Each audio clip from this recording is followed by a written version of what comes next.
Loros Kitchen. Sa ngayon po ay magluluto po ako ng sinigang na bangus.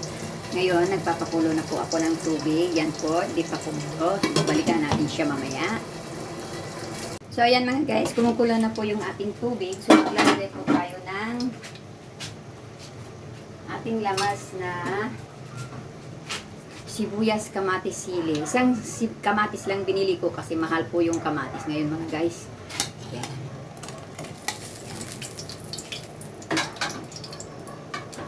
Tapos, sunod natin yung mga guys, yung labanos at saka gabi.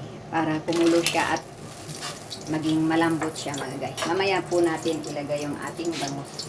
So, tatakpan muna natin siya mga guys. At babalikan natin siya mamaya pag malambot na yung labanos at gabi. Mga guys, pwede na rin natin ilagay yung ating bangus para habang lumalambot yung labanos at gabi, sumasarap po yung kanyang lasa, yung sabaw. Ayan, lalagay na natin bangus. Ito yung tira kagabi sa pinaglutuan ko ng paksiw. Ngayon, puro tiyan po ito. Yan. So, ayan po mga guys. So, habang pinapalang yung gabi at saka labanos, syempre, lalasa po yung ating bangus. Diba? So, timplahan natin konting asin. Konting asin mga guys.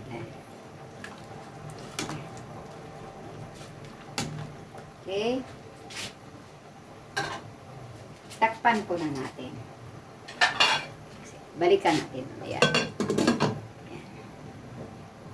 So, open na natin.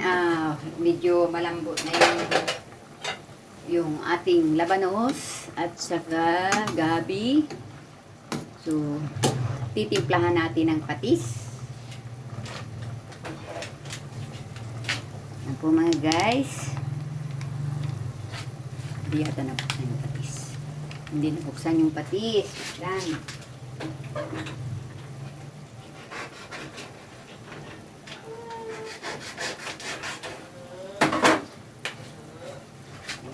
Ayan patis. Ayan po mga guys. Okay.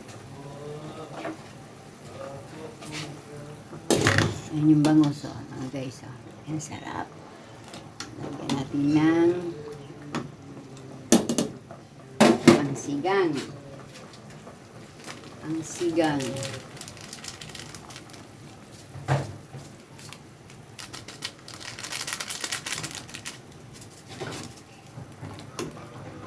Ang sigang.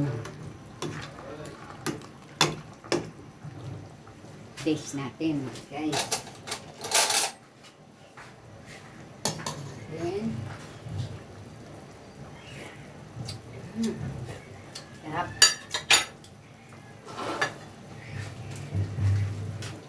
Lagyan pa natin ng kunting asin. Asin. Okay. Haluin natin.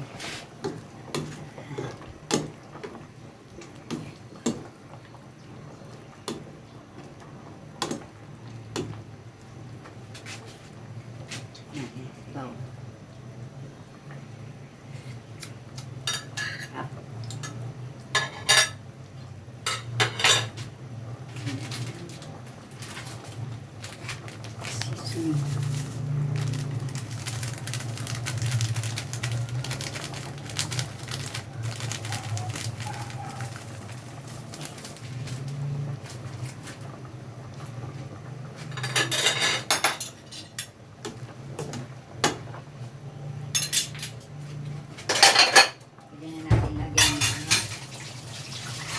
Kangkong. Lagyan na natin ng kangkong mga guys. Medyo malambot na yung labanos. Ayan. Guys.